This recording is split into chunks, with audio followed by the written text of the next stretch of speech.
Good evening, everyone. If you would, grab a Bible and let's turn to John chapter 10. John chapter 10.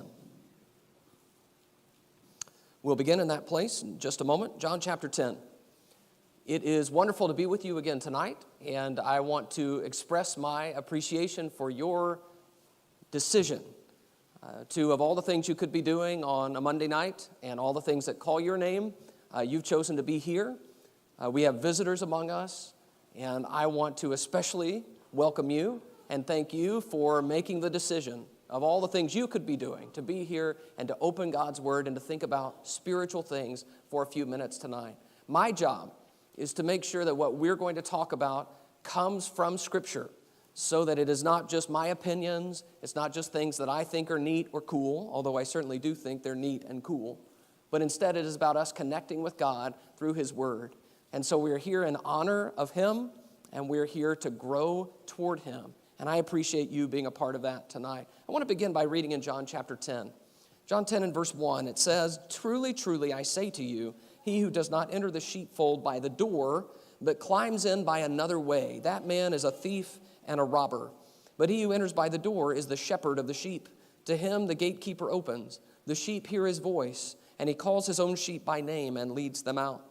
When he has brought out all his own, he goes before them, and the sheep follow him, for they know his voice. A stranger they will not follow, but they will flee from him, for they do not know the voice of strangers."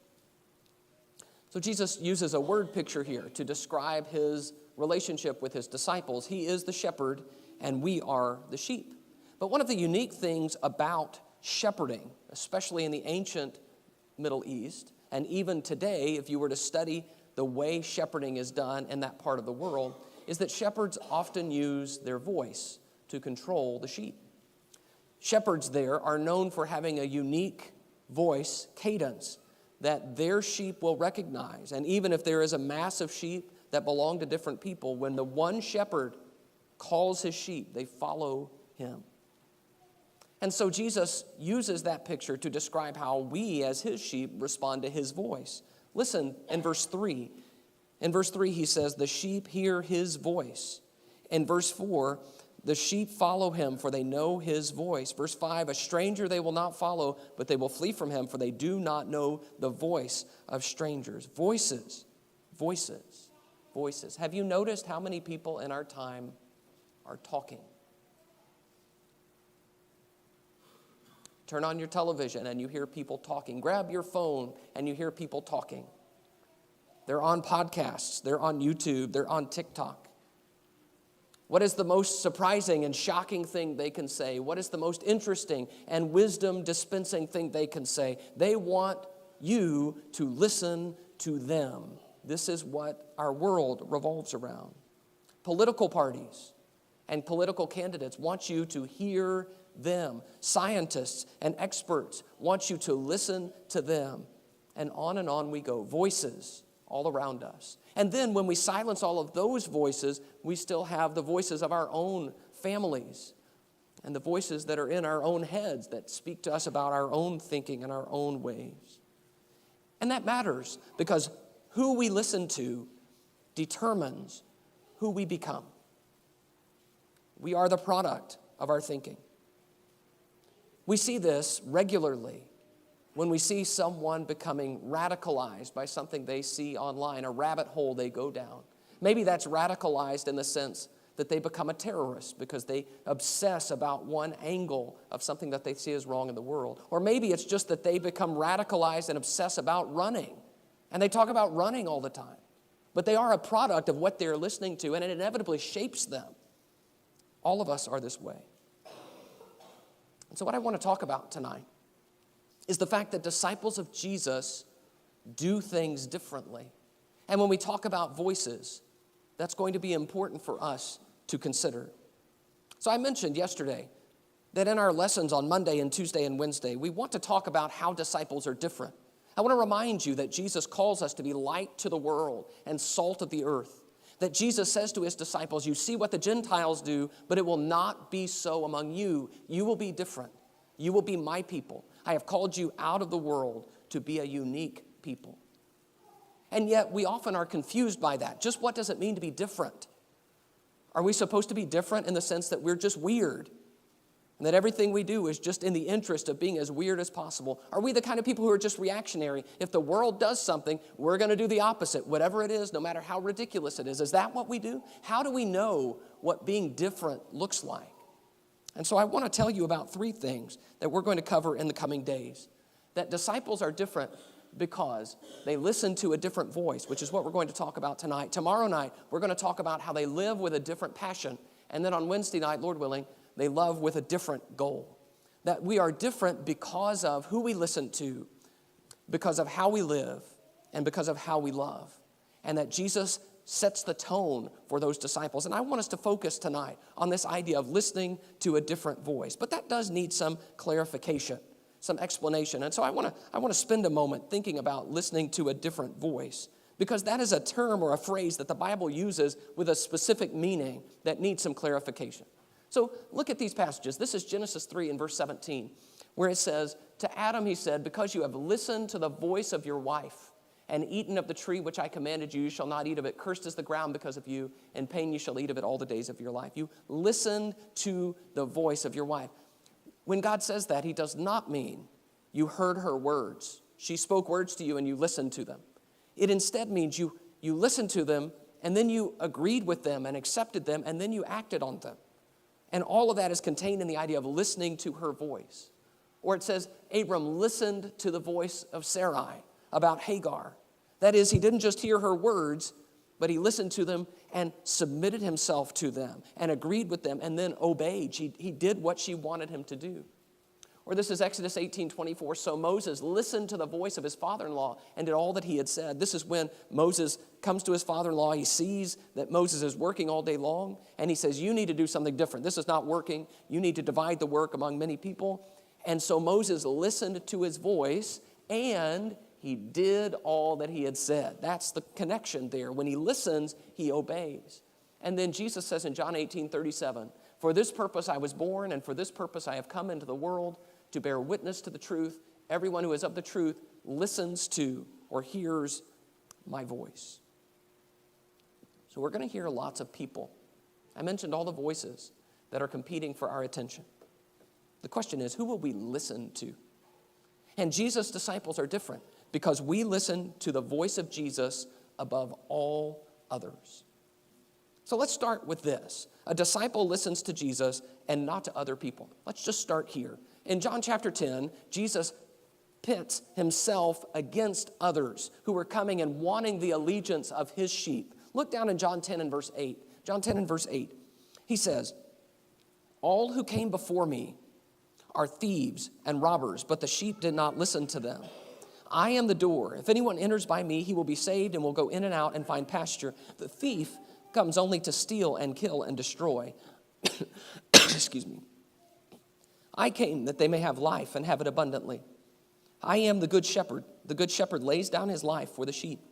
He who is a hired hand and not a shepherd, who does not own the sheep, sees the wolf coming and leaves the sheep and flees, and the wolf snatches them and scatters them. He flees because he is a hired hand and cares nothing for the sheep. I am the good shepherd. I know my own, and my own know me, just as the Father knows me, and I know the Father, and I lay down my life for the sheep. So he talks about other shepherds who tried to lead the sheep. I believe what he's referencing here are the religious leaders of his day. People who were trying to lead, and yet their motives are suspect. He calls them thieves and robbers. You see, part of that is the issue about what they're about. In verse 10, he says, the thief comes only to steal and to kill and destroy. Steal and kill and destroy. They are in it for themselves. You think about those Pharisees that are around when Jesus comes, and their concern is about their power and their influence. So when Jesus comes, they see that as a threat to them, and they lash out against Jesus. But they're not interested in the people. They don't care how it affects people except how that affects them. They're in it for themselves, to steal and to kill and to destroy. Now, in our time, that may mean that people talk about you, but they're really interested in themselves. That yes, they have their Twitter followings and their social media influences. And yes, they have their political slogans that talk about you. But at the end of the day, who are they really looking out for? Who do they really care about? What is really their goal?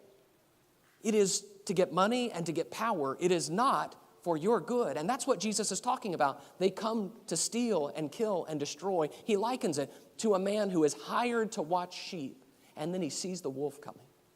And when you see the wolf coming and you're just doing a job, you're going to run away and save your own skin. I'm not dying for somebody else's sheep. I'm not dying for my job. And yet the shepherd will stand and protect the sheep, one who loves the sheep and cares and lays down his life for the sheep. Jesus says, that's me. He says, you need to listen to me because I care about you and not other people. Other people are in it for themselves. I would break down the question like this. Why would we listen to and obey and follow people who we couldn't even or wouldn't even turn to in time of need? That when I'm in need of something, I'm not going to ask them. They don't know me. They don't care about me. They're not going to help me. Why would they then be the leading voices in my life? Jesus says that's foolish. You need someone who will care about you the way I do. Let's go to Matthew chapter 15. Matthew 15. So on the one hand, Jesus says, don't listen to other people who are really not in your best interest in what they're leading you to do. But there is also another aspect that Jesus warns us about following other people because of. And that is, not only do some people have bad motives, but some people don't know how to help you. They don't have the knowledge or the wisdom to actually guide you. Matthew 15 and verse 12. Matthew 15 and verse 12. It says, then the disciples came and said to him, do you know that the Pharisees were offended when they heard this saying? This is another story we're not going to get into. Verse 13, he answered, every plant that my heavenly Father has not planted will be rooted up. Let them alone, they are blind guides. And if the blind lead the blind, both will fall into a pit. They are blind guides. I don't know if you've spent any time chewing on this image. If the blind lead the blind.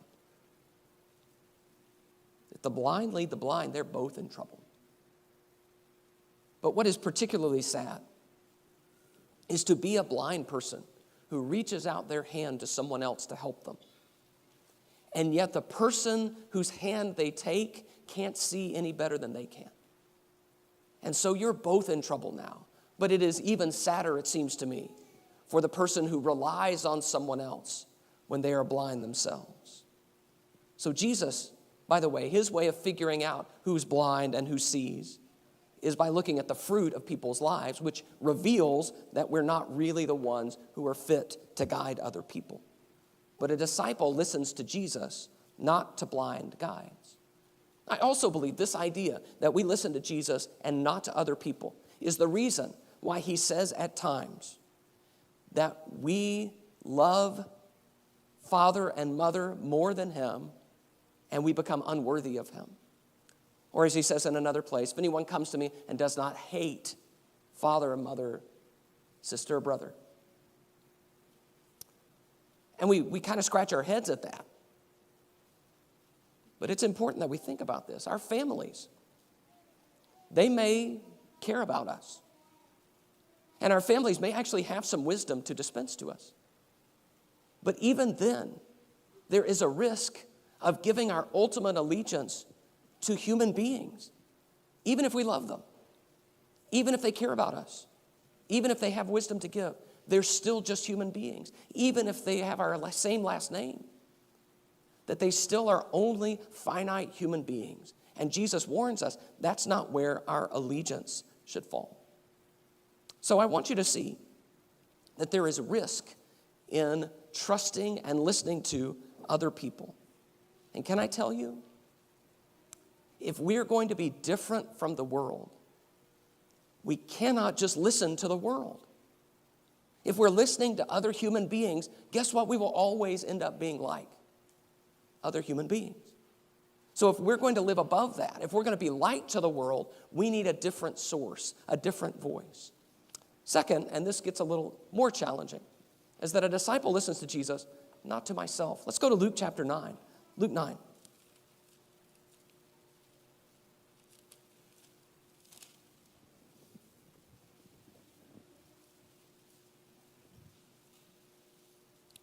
I want to read here Luke 9 and verse 23. This is just after Peter has confessed that Jesus is the Christ, and then that is met with the terrible news that Jesus says, I'm going to suffer and be killed. And then in Luke 9:23, he turns to the disciples and it says, he said to all, if anyone would come after me, let him deny himself and take up his cross daily and follow me. Now, I want you to notice that when he says, I'm going to go die, he then says, come after me. Come follow me. I'm going to lead you to your own death. You take up your cross and you follow me. But I want to focus our attention on those two words in the middle of verse 23 that are deny himself. If you want to be a disciple, deny yourself. Deny yourself. Deny yourself. Have you noticed that our culture is telling us differently? Our culture does not tell us to deny ourselves. I'd like to take us on a brief excursion here and talk about Disney movies for just a moment. Hope you'll pardon this. I don't know how familiar you are with Disney movies. I know probably most of us are somewhat familiar. There's a Disney movie called The Little Mermaid, where a young mermaid wants to be a human, so she disobeys her dad, who's a bit of a doofus, and she goes to the sea witch to change her into a real human. And a whole lot of destruction ensues. Everyone nearly dies. Her father sacrifices himself for her. But don't worry, it all works out. And you can go online and buy a shirt that has the Little Mermaid on it and says, follow your heart. Moana is the story of a Pacific Islander girl who wants to explore the ocean instead of leading her people. And so she is actually told, and I want to quote this because I want you to hear what is said by her grandma. You may hear a voice inside. And if that voice starts to whisper to follow the farthest star, Moana, that voice inside is who you are. Moana, follow your heart. And so she does. I mean, she has to follow her heart, right? Otherwise, she's disobeying who she is. And so she follows her heart, and of course, there's a lot of danger that comes from that. But don't worry, everything works out. Frozen. The story of a princess with magical powers who finally decides to just let it go. You've heard that song. And she sings, there's no right, no wrong, no rules for me. I'm free. And of course, she almost destroys the kingdom. And everything kind of goes to pieces when she lets it go. But don't worry, it all works out in the end. Everything's fine. Follow your heart. Follow your dreams. Follow the voice inside. Don't listen to parents. Don't listen to society. Don't listen to wisdom. No, listen to yourself. You have the answers. You are the key. You know what is best for you. And Jesus says, deny yourself. The irony is that when we listen to our own hearts, and you know this just as well as I do, things don't go well. Think about when you have listened to your heart and done what you thought was best. Think about how when you have lived a life of sin, so much of that came from your heart. What you thought was good, what you thought would be a great idea. And yet, how did it end up? Where did it lead you? Is that a voice worth listening to? Jeremiah says, the heart is deceitful above all things and desperately sick. Who can understand it? Proverbs 3 says, trust in the Lord with all your heart and do not lean on your own understanding. In all your ways acknowledge him and he will make straight your paths. Don't lean on your understanding. Trust in God. And then there is this warning, which is so ominous that it is repeated twice in the Proverbs. There is a way that seems right to a man, but its end is the way of death. There is a way that seems right. There's a way that you think is good. There's a way that makes sense to you that comes from within. It's the voice inside, and its end is the way of death. The Bible says, don't trust your own judgment. It can be wrong. And we all know that. You know, even in the movies, it doesn't work out well. All of those movies I just talked about, There's disaster because they follow their heart. And yet the moral of the story is follow your heart.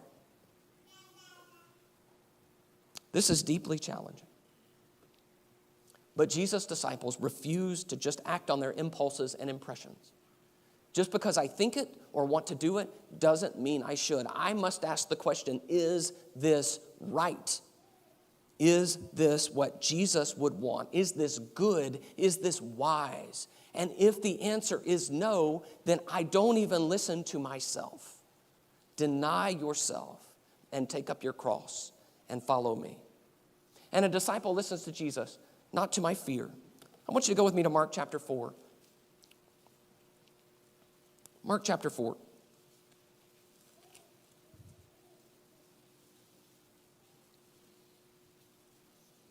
We're going to read beginning in verse 35. And I want you to hear how Jesus addresses the panic, the anxiety, the fear of the disciples in this scene, which is a life-threatening scene, a scary time. Mark chapter 4 and verse 35. It says, on that day when evening had come, he said to them, let us go across to the other side. And leaving the crowd, they took him with them in the boat, just as he was. And other boats were with him. And a great windstorm arose, and the waves were breaking into the boat, so that the boat was already filling. But he was in the stern, asleep on the cushion. And they woke him and said to him, Teacher, do you not care that we are perishing? And he awoke and rebuked the wind, and said to the sea, Peace, be still. And the wind ceased, and there was a great calm. He said to them, Why are you so afraid? Have you still no faith? And they were filled with great fear, and said to one another, Who then is this that even the wind and the sea obey him? So the disciples panic, and we understand their panic. They think they're about to die. And they rush to Jesus, and they sort of rebuke him. That's verse 38. Don't you care that we're perishing? And yet Jesus calms the storm. And it seems to me that it's one of those moments where, once the wind dies down and the storm is over, do you ever have that feeling like everything's been loud and now it's quiet? Everything's been scary and now it's calm? And they begin to say, well, why were we so upset? And Jesus asks them. I want you to notice his question. Jesus asks them, it's verse 40. Why are you so afraid? Have you still no faith? I thought you were believers, and yet you're panicking. This is a rebuke from Jesus because they are acting out of their fear. By the way, it's an interesting side note that in verse 41, then they are filled with great fear of him. But that's not something Jesus rebukes. I want to talk to you for a moment about fears because it is easy for us to become slaves to our fears. That we don't know what's going to happen tomorrow, and that concerns us because we can imagine all the things that could go wrong. And there are specific things that we're afraid of. There are things on a national scale that we're afraid of. There are things in our family that we're afraid of. There are things in our health that we're afraid of. There are things in our jobs that we're afraid of. There are so many things we're afraid of. And I understand that there are times when fear is appropriate because it's going to prompt an action that will prevent some catastrophe. But what I want you to hear is that when we habitually focus on our fears, we begin to be formed by them. They begin to be voices in our heads that determine our behavior. And Jesus wants us to listen deeply, obediently, in faith to God over our fears. Why are you so afraid? Have you still no faith? If disciples are going to be different, at least part of that will be because we trust God and we don't just worry about everything that might go wrong. God will be there to do what is good and right, no matter what I'm afraid might happen. And that makes us different. You're probably aware of the fact that there is a marked increase in anxiety among Americans, particularly among our young people.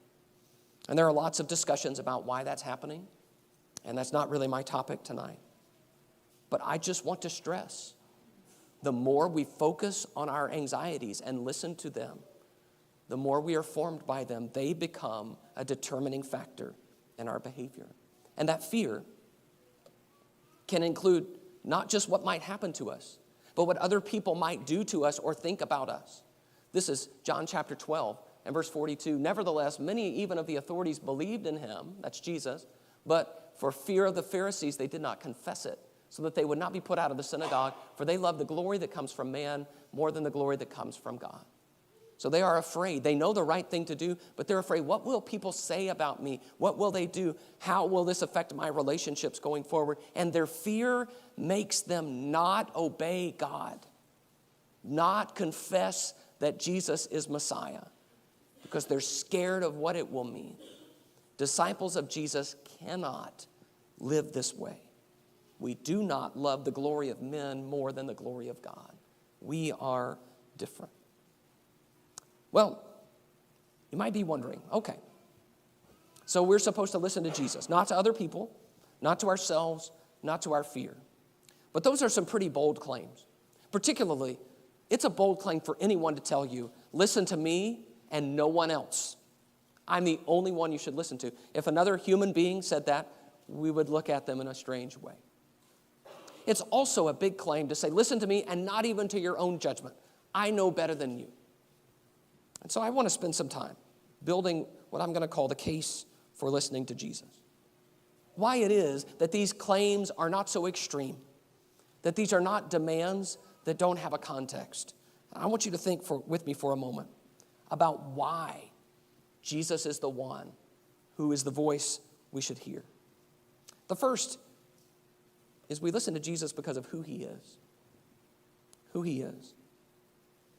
Do you know when Jesus calls people to himself, he talks about who he is?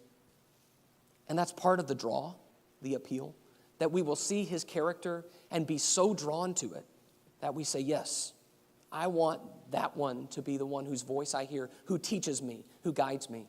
This is Matthew 11 and verse 29. Jesus says, take my yoke upon you and learn from me, for I am gentle and lowly in heart, and you'll find rest for your souls. I am gentle and lowly.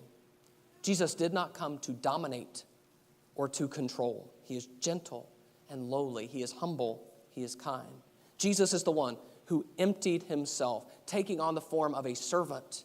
He came not to be served, but to serve and to give his life as a ransom for many. That is who he is. And that is part of his appeal. In other words, Jesus has never been about himself. Jesus didn't come to receive glory from people. He even says that specifically. Do you know Jesus taught his disciples a lot about money? And often he'll tell his disciples that they need to give to the poor. They need to lay up treasures in heaven, that they need to be rich toward God. And yet, Jesus never tells them, give your money to me, which is interesting because Jesus doesn't have much. And he probably could have used it.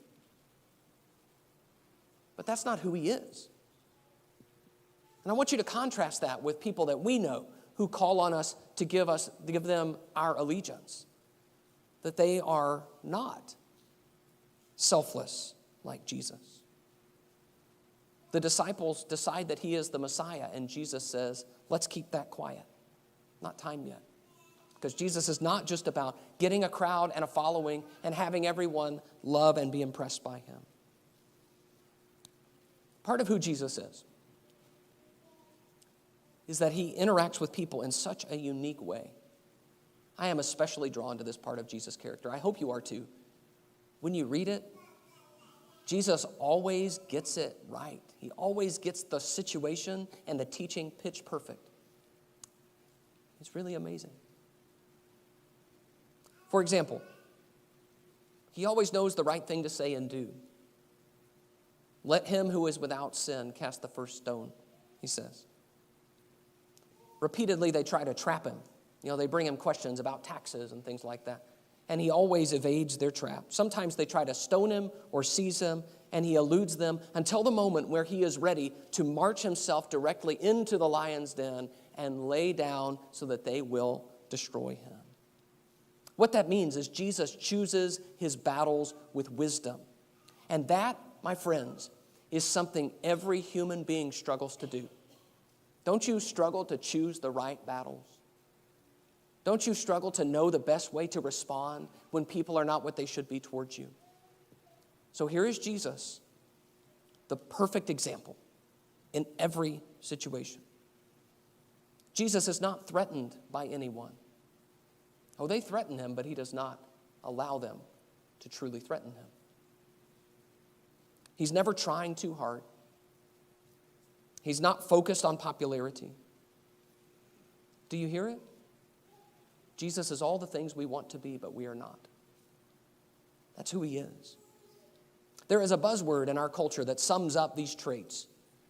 It is the word authenticity. I don't know if you've heard that word in this context, but what people say is, I want someone who is authentic. I'm drawn to someone who is authentic, and there's a contrast there to someone who is faking or hypocritical. But Jesus is completely authentic. He is precisely who he appears to be, and he makes no apologies for it ever.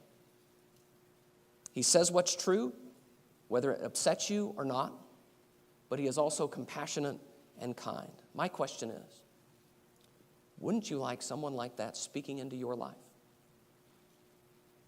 To tell you what you need to be and do, how you need to change, how you need to grow? Do you see, this is why we listen to Jesus. He has proven he knows how to live life the right way.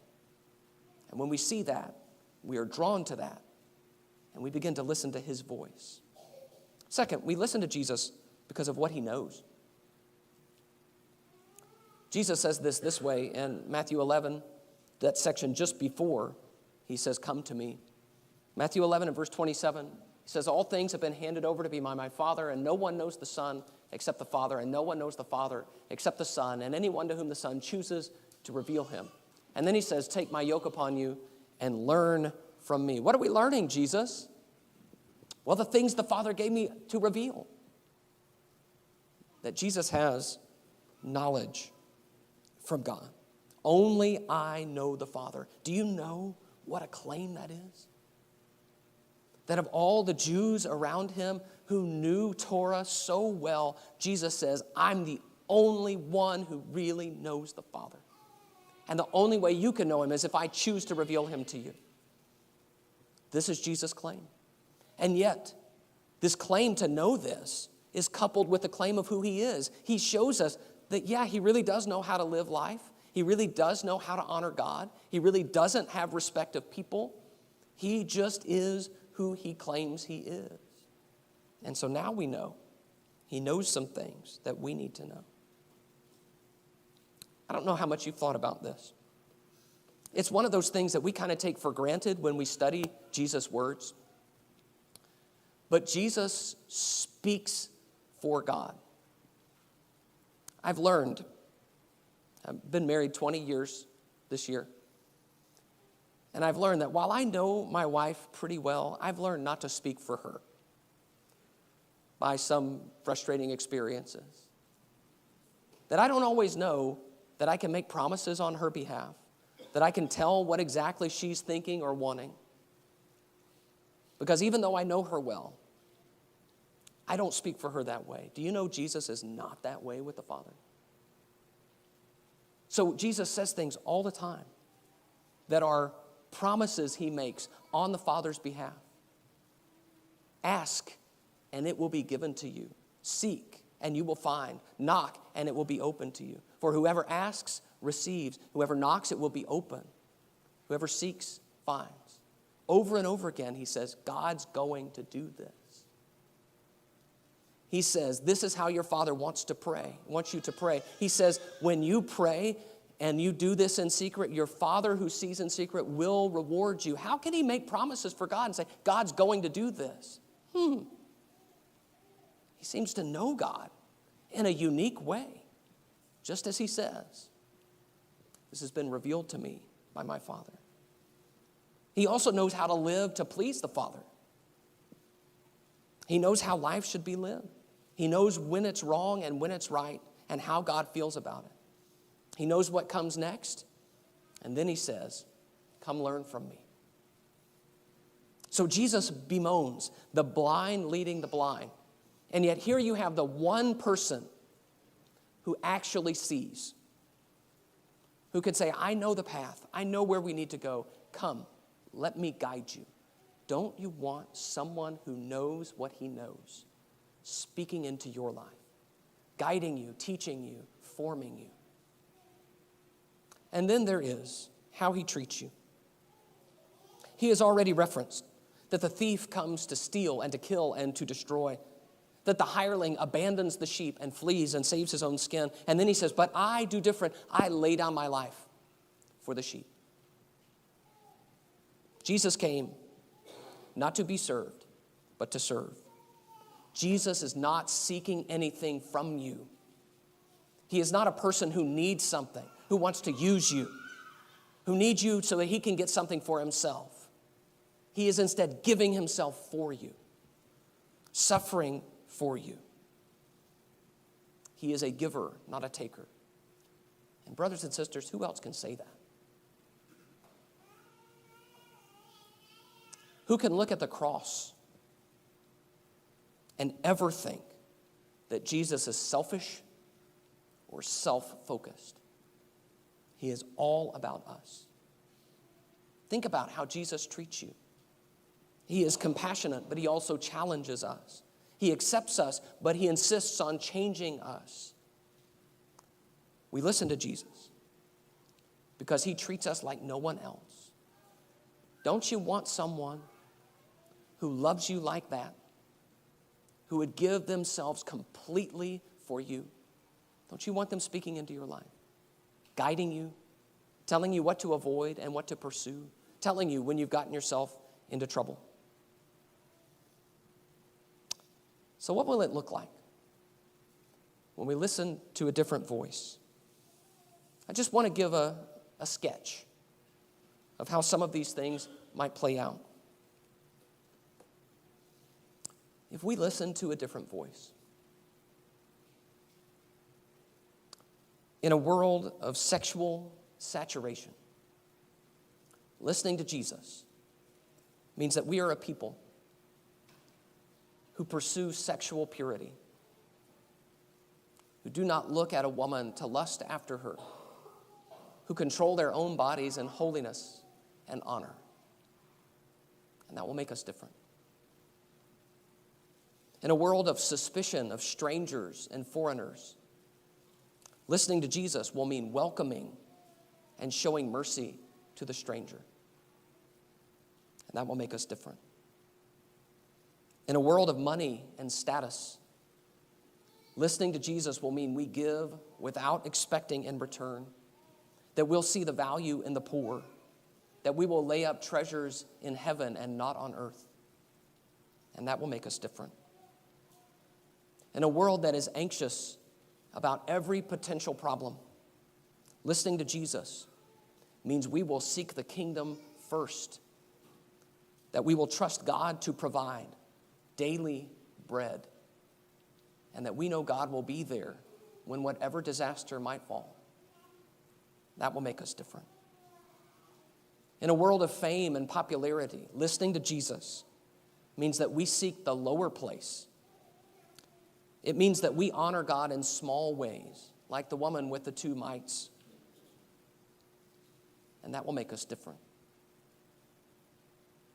In a world that treats others only expecting what we can get out of them, listening to Jesus will mean that we do good with no hope of return, even when they treat us with evil. And that will make us different. It is a life of doing good deeds in secret. It is a life of freely forgiving.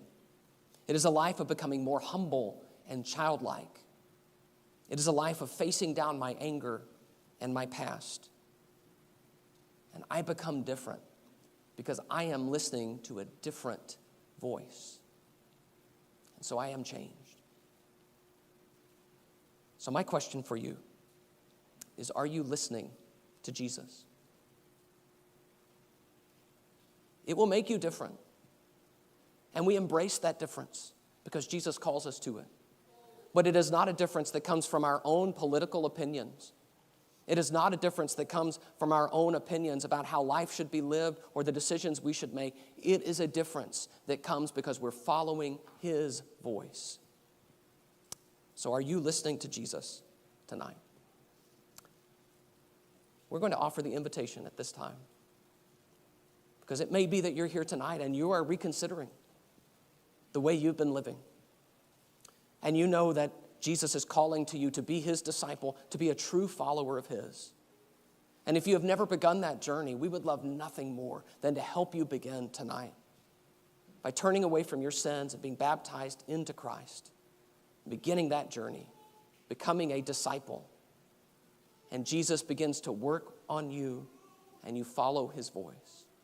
You can leave this building tonight, not only right with God, but a new creature in Christ. And we would love to help you do that. Or it may be that you're just considering, I need to be more faithful to the commitment I have made, to listen to that voice and to begin to actually follow what Jesus calls on me to do and to be.